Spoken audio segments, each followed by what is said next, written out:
President Bach, former President Rudenstein, incoming President Faust, members of the Harvard Corporation and the Board of Overseers, members of the faculty, parents, and especially the graduates.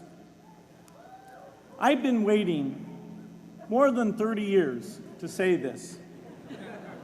Dad, I always told you I'd come back and get my degree.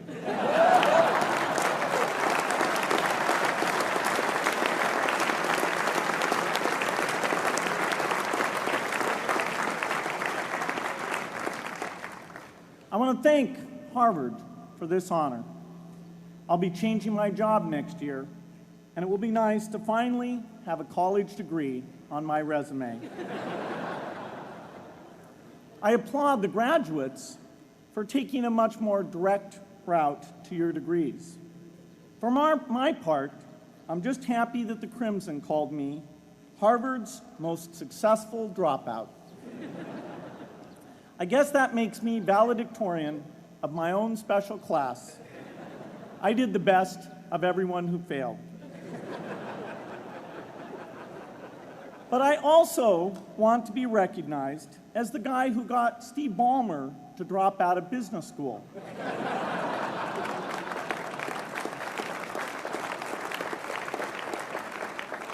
I'm a bad influence. That's why I was invited to speak at your graduation. If I'd spoken at your orientation, fewer of you might be here today.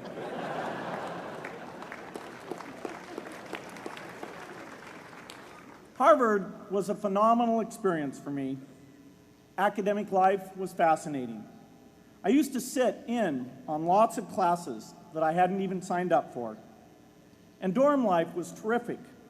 I lived up at Radcliffe in Currier House. There were always a lot of people in my dorm room late at night discussing things because everyone knew that I didn't worry about getting up in the morning. That's how I came to be the leader of the antisocial group. We clung to each other as a way of validating our rejection of all those social people. Radcliffe was a great place to live. There were more women up there, and most of the guys were math science types. The combination offered me the best odds, if you know what I mean. That's where I learned the sad lesson that improving your odds doesn't guarantee success.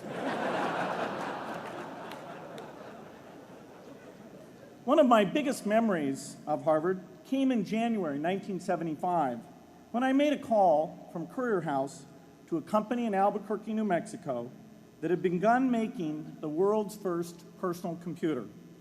I offered to sell them software. I worried they would realize I was just a student in a dorm and hang up on me. Instead, they said, "We're not quite ready. Come see us in a month," which was a good thing because we hadn't written the software yet.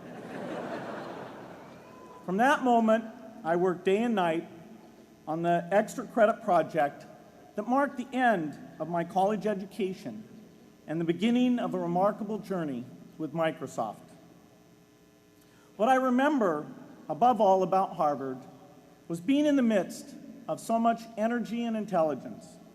It could be exhilarating, intimidating, sometimes even discouraging, but always challenging. It was an amazing privilege, and though I left early, I was transformed by my years at Harvard, the friendships I made, and the ideas I worked on. But taking a serious look back, I do have one big regret. I left Harvard with no real awareness of the awful inequities in the world, the appalling disparities of health and wealth and opportunity that condemn millions of people to lives of despair. I learned a lot here at Harvard about new ideas in economics and politics. I got great exposure to the advances being made in the sciences. But humanity's greatest advances are not in its discoveries, but in how those discoveries are applied to reduce inequity.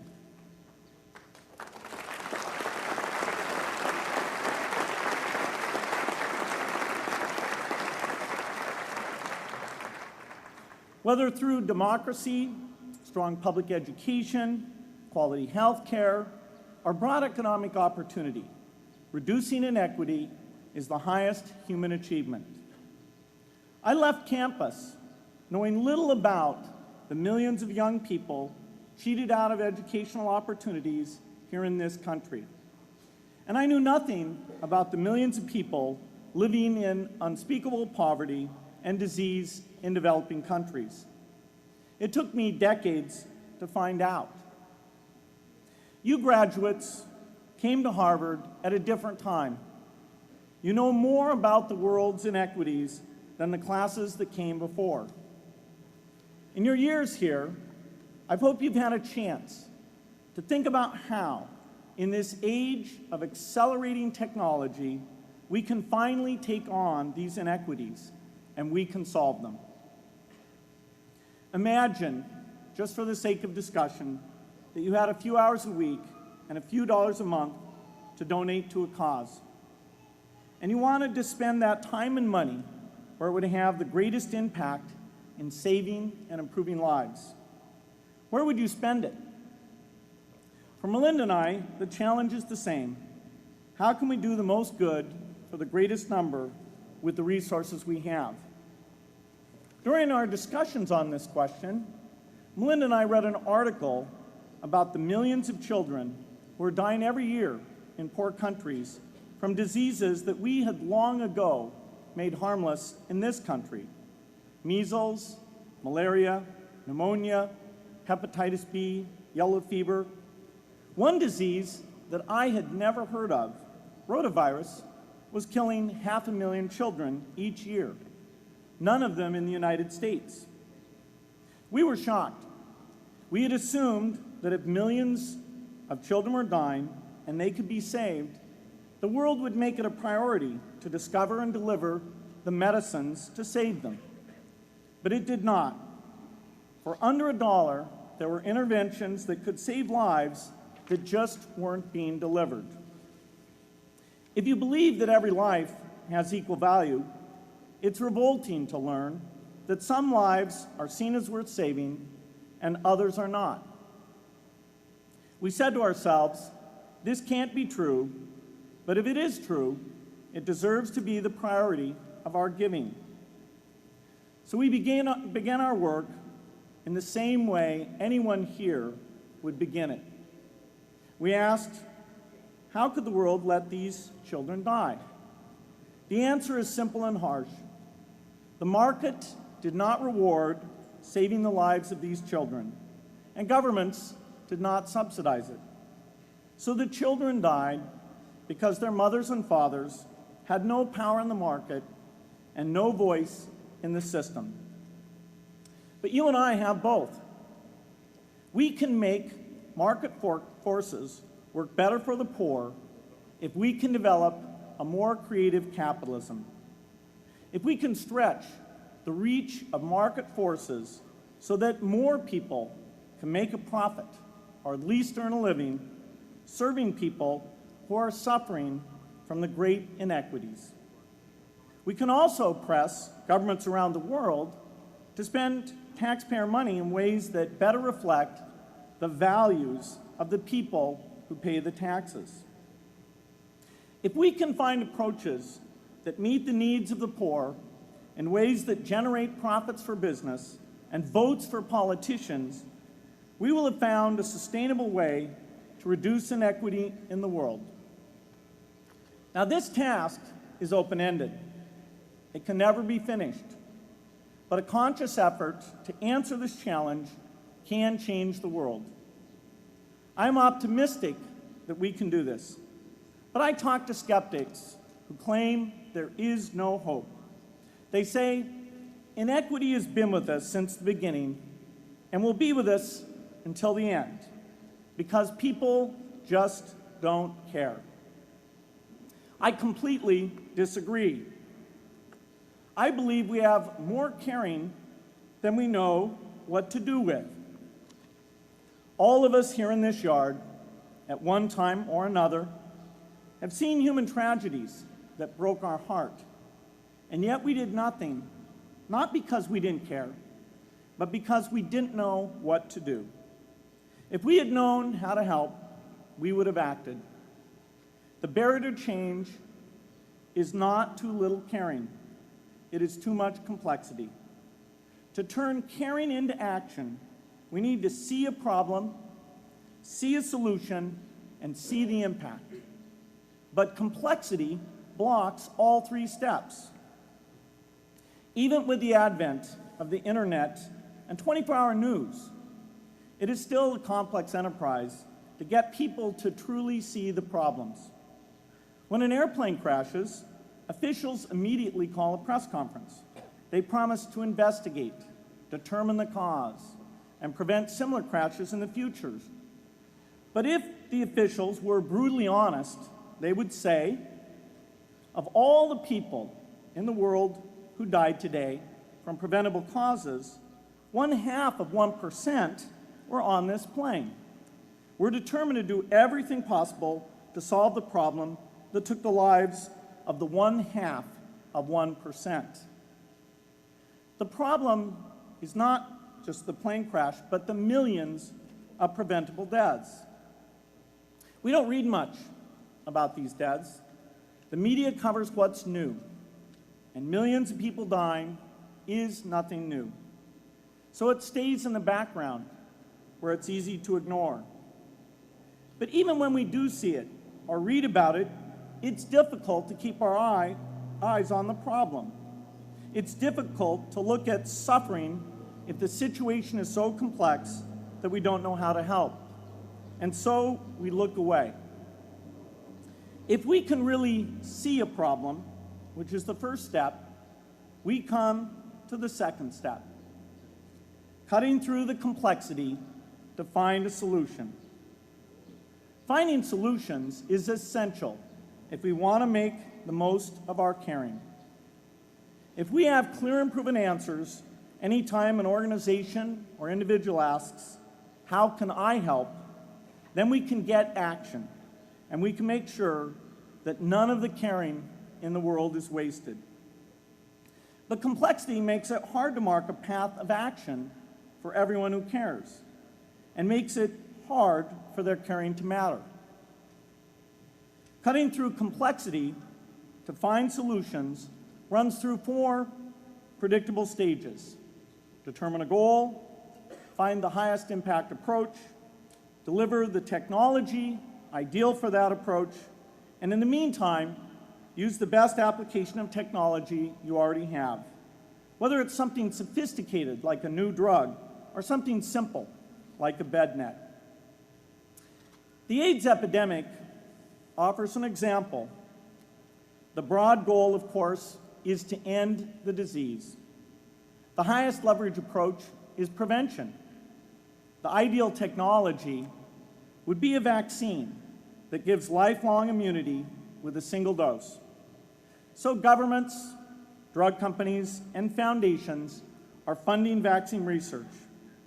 But their work is likely to take more than a decade. So in the meantime, we have to work with what we have in hand, and the best prevention approach we have now is getting people to avoid risky behavior. Pursuing that goal starts the 4-step cycle again.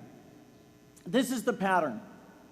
The crucial thing is to never stop thinking and working, and never do what we did with malaria and tuberculosis in the 20th century, which is to surrender to complexity and quit. The final step, after seeing the problem and finding an approach, is to measure the impact of the work and to share that, success or failure, so that others can learn from the efforts. You have to have the statistics, of course. You have to be able to show, for example, that a program is vaccinating millions more children.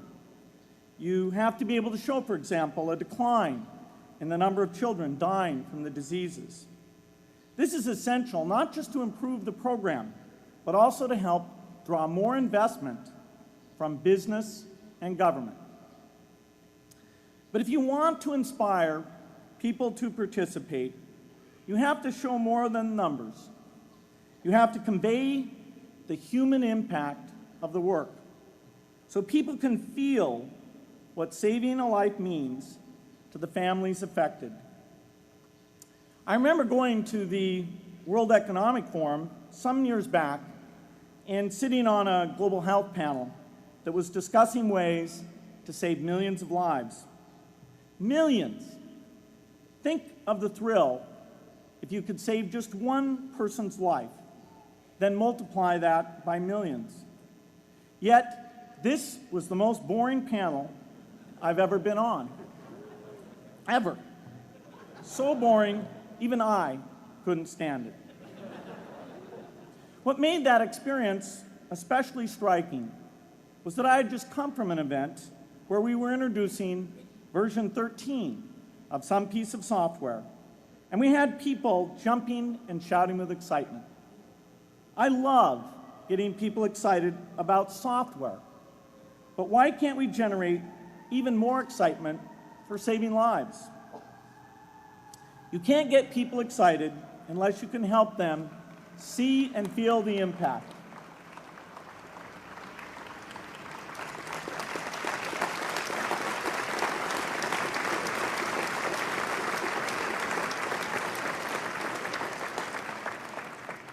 The way to do that is another complex question. Still, I'm optimistic.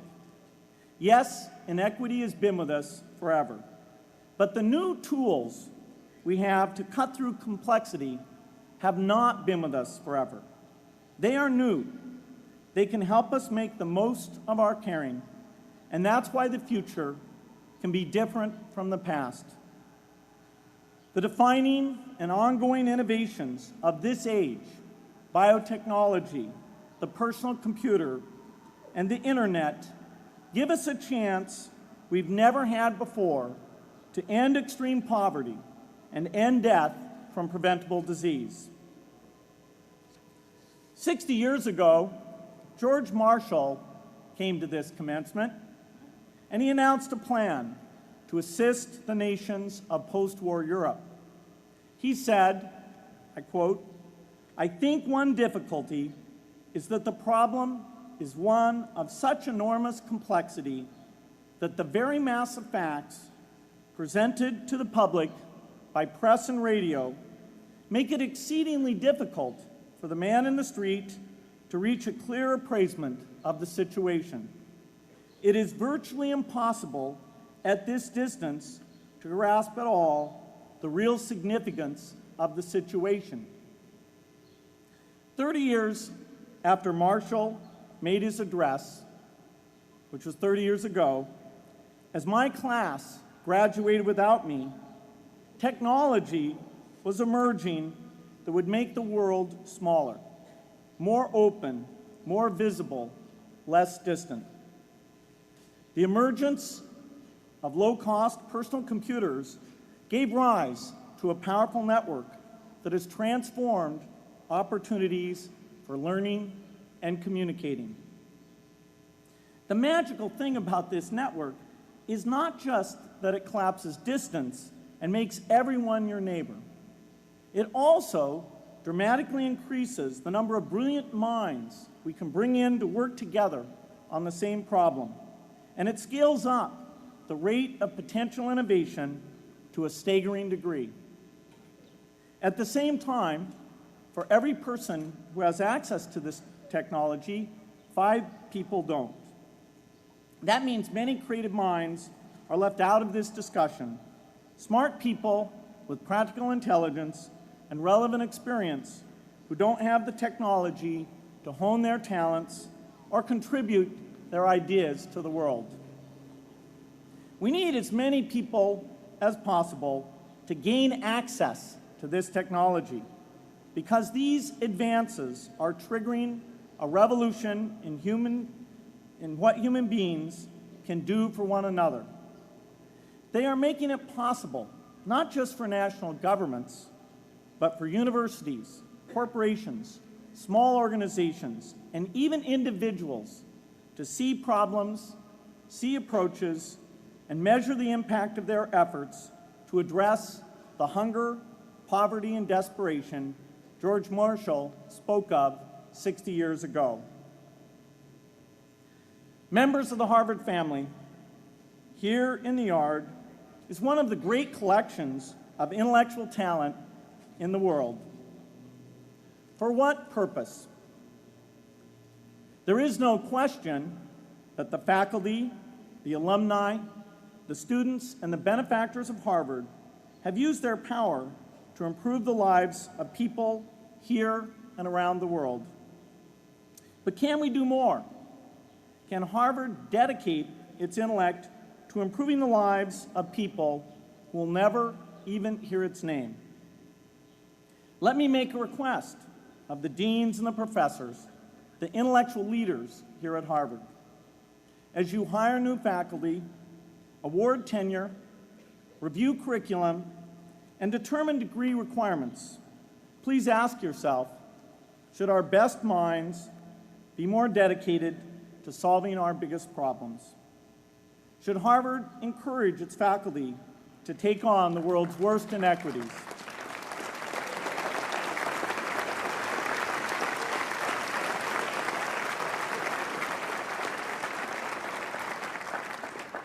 Should Harvard students know about the depth of global poverty, the prevalence of world hunger, the scarcity of clean water, the girls kept out of school, the children who die from diseases we can cure?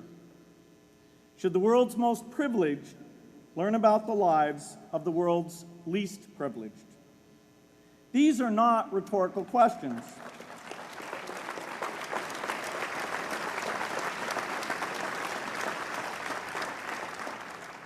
You will answer with your policies.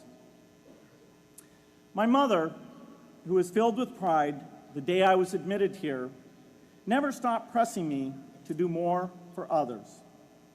A few days before I was married, she hosted a bridal event at which she read aloud a letter about marriage that she had written to Melinda. My mother was very ill, with cancer at the time, but she saw one more opportunity to deliver her message, and at the close of the letter she said, "From those to whom much is given, much is expected."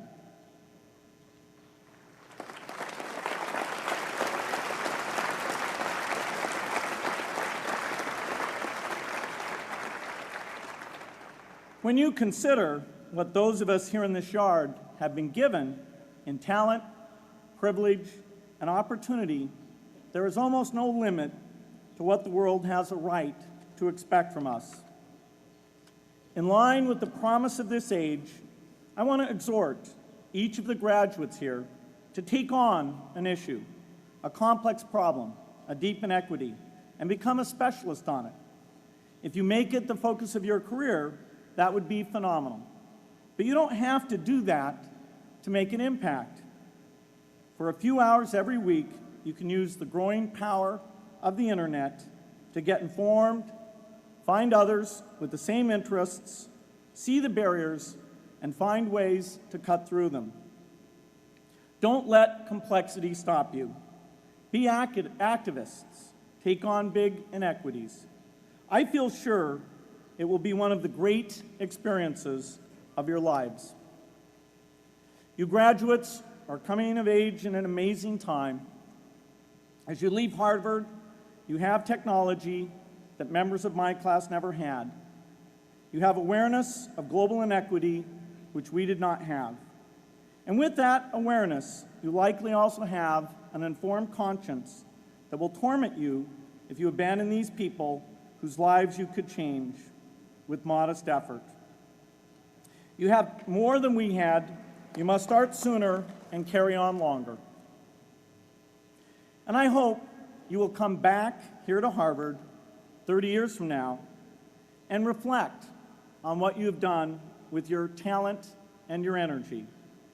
I hope you will judge yourselves not on your professional accomplishments alone, but also on how well you have addressed the world's deepest inequities, on how well you treated people a world away who have nothing in common with you but their humanity.